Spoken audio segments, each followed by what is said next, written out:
I'd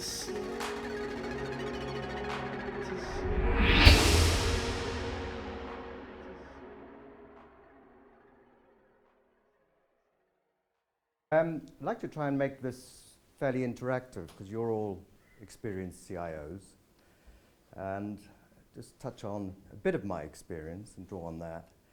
But really, I'd like to get your ideas as much as mine, because I'll give you some of my insights in going through this. Independent, I do come in. Some people call it interim. I don't know if anybody saw the Harvard Business Review article in May, but it was around the emergence of the super temp. And it's quite interesting because the Americans haven't actually used this model a lot. They're just coming to it now. So the Harvard Business Review article is quite novel for the Americans.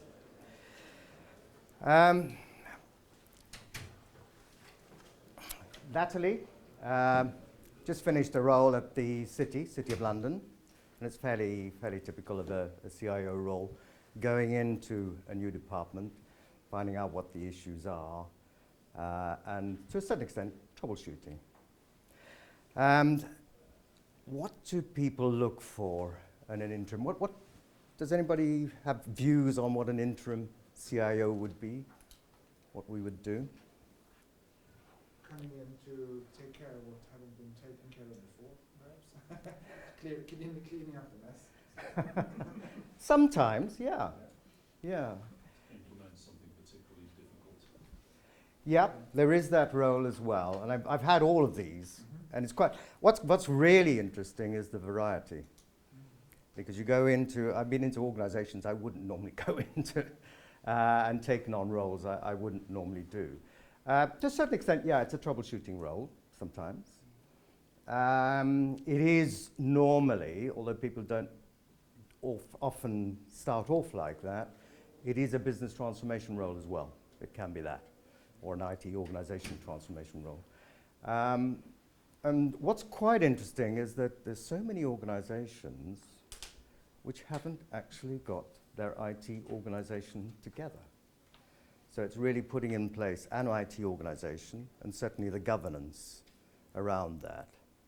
So in the City, for instance, slightly different. It was somebody I'd known for a long time. The CIO got cancer. He recovered, but he wanted to get out. And his boss, who was what's called the Chamberlain. The City is a very ancient institution. The oldest document they have is 1067, and it's from William the Conqueror to the citizens of London, granting them the same rights and privileges as they had under the Anglo-Saxons. So it's an ancient institution, 4 dates Parliament, and they don't like change. But I came into this role, and it was very much around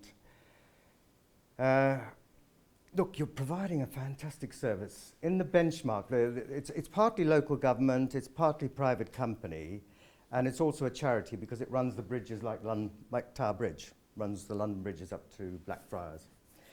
And in terms of service, they were always top of the benchmark, the local government benchmarks, for providing day-to-day business as usual service. Came in to take over the role, and went around as you normally do.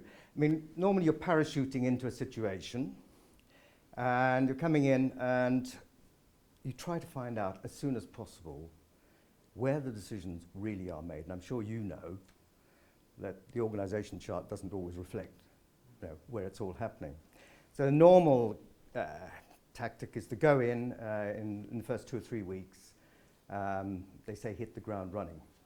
But it's to try and tease out from the business heads what exactly the issues are. And the consistent one was, you're not talking to us as a business, and you're not talking to us strategically. The day-to-day IT service is fine, but you're not doing that. And then my boss, who was the finance officer, said, oh, by the way, we want you to cut the IT cost by 20%. So I had 2 years here, and we did. We centralized all the IT, so that cut a certain amount of the cost, rationalized.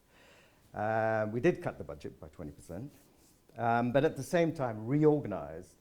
And actually, I thought Myron's presentation was very good, because the first thing to do, I always find, is to put in place a business solutions group.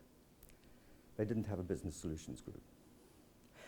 Also, someone dealing with strategy and architecture. They didn't have anyone dealing with strategy and architecture, would you believe? And then, actually, how do you deliver this through programs and projects? And they didn't have a proper group doing that. They put all the resources into running business as usual. So it was a question coming in, reorienting, regrouping.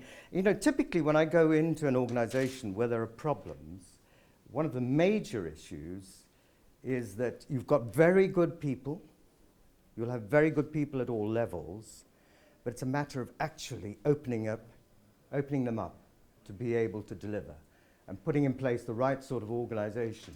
Every time there have been good people at that, you know, all the layers down, but it's a matter of opening that up and letting them actually deliver. So that was the city. Just a few of the,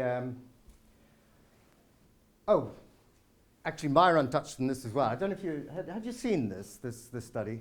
Yes. It's Cranfield and Deloitte.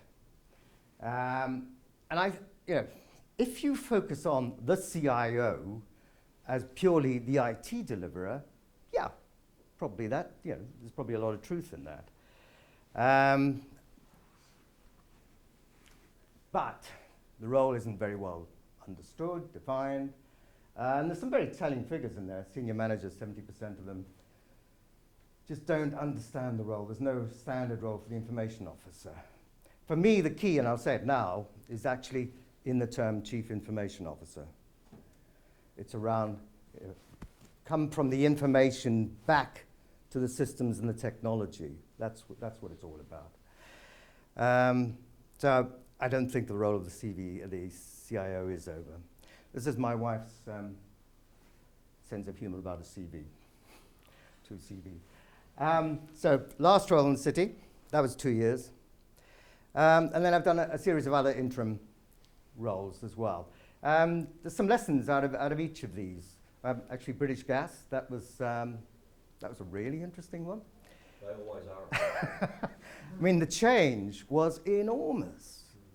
We were downsizing from 80,000 to 35,000 people in 2 years. We were deregulating the industry. And I thought I was coming in to be CIO of a big international oil and gas company, and then the regulator got at it and split it into two. So we demerged it in the middle of all this change. This was in 2 years.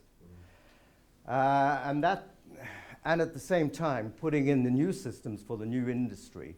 So whereas we had 13 regions, we now had 5 UK businesses and 3 international businesses. And the people were fantastic. But it's a matter of actually getting the governance around that and getting the energy behind that. Afghanistan was fun. I had 2 days' notice to go out to Kuwait. And what had happened was that the incumbent CIO had fallen out with the owner. I don't know if you had experience of Middle Eastern conglomerates, but they're very, very patriarchal. He lost the confidence of the CIO, of the chief executive. And that was an amazing experience because that was an expanding organization, expanding through India, Southern Asia, Africa, Turkey, and South America. But the systems were in a mess. So it was a matter there of getting SAP retail systems in place. They had all the retail in Kuwait, and then manufacturing systems globally. And once again, great workforce, very, very international. A lot of Indians, a lot of people from Bangladesh, etc., as the team, and actually using SAP India to deliver the results there. BAE Systems was a bit more of a placeholding. That was CIO of the military side. They had actually identified someone as the CIO they wanted to bring in from EADS, the Eurofighter project in Munich. But they did want someone to do the strategy. So that was a fairly short one. That was six months. I think the key is that, and why I find it really great fun, is because essentially you're coming in as an apolitical person. And that objectivity, I think, helps. The other thing is you're not coming in as a consultant. I don't think I'm very good as a consultant because I get very frustrated when I don't get the results. So it's about delivering results. And I think users of interims and interim CIOs actually do appreciate that objectivity and neutrality in the organization. So it's very much results, get the results. And the aim is very much to leave the organization in a better shape so that you've actually set up the new organization so that when you leave it, I don't know if Jeremy's not here, but one of the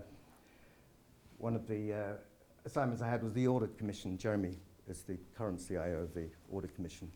And what was happening there, bringing together two audit organizations to audit local governments, the NHS, and the Ministry of Defence. So it was a matter of rationalising that. That was a fairly short assignment. But at the end of each of these assignments, the objective really is to leave the organisation in a much better shape and to hire in your successor. So those are a few. There's some examples in there. And the thing is, sometimes as an interim, you get bench time between roles. So I act as a UK government advisor. Any thoughts there? Questions about the role? So how long have you actually been working as an interim? 13 years now, yeah. And it's great.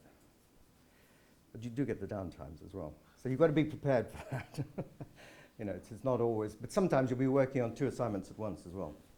And that can be quite stressful. Yeah.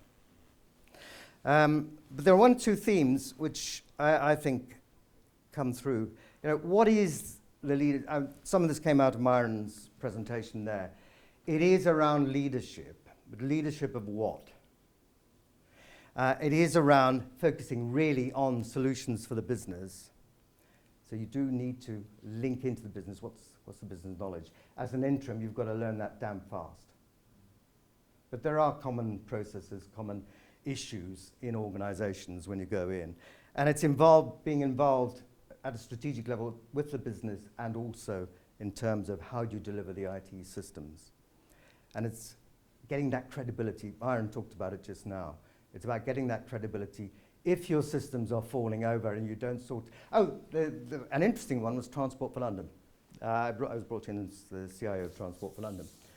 And I don't know how many of you are Londoners here, but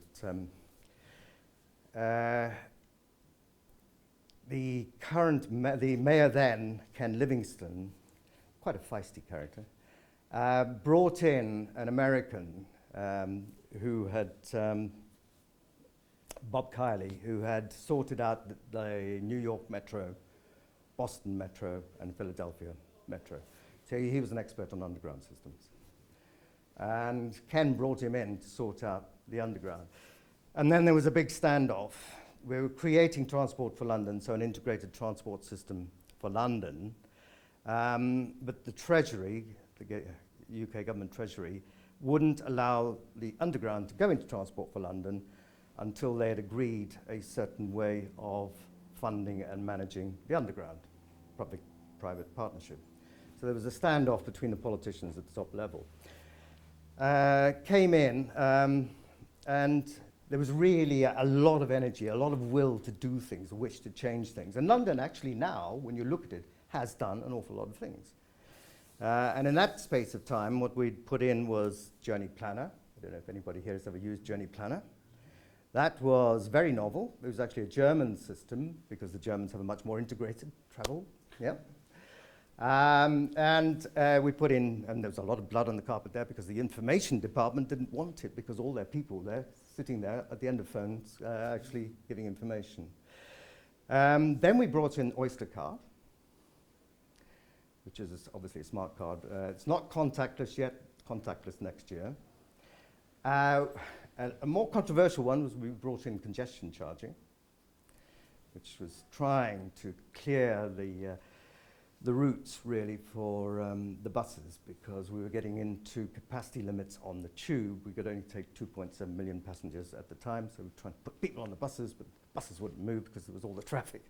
And actually that was it was quite successful. It got about 40% of the traffic off the roads in the first week.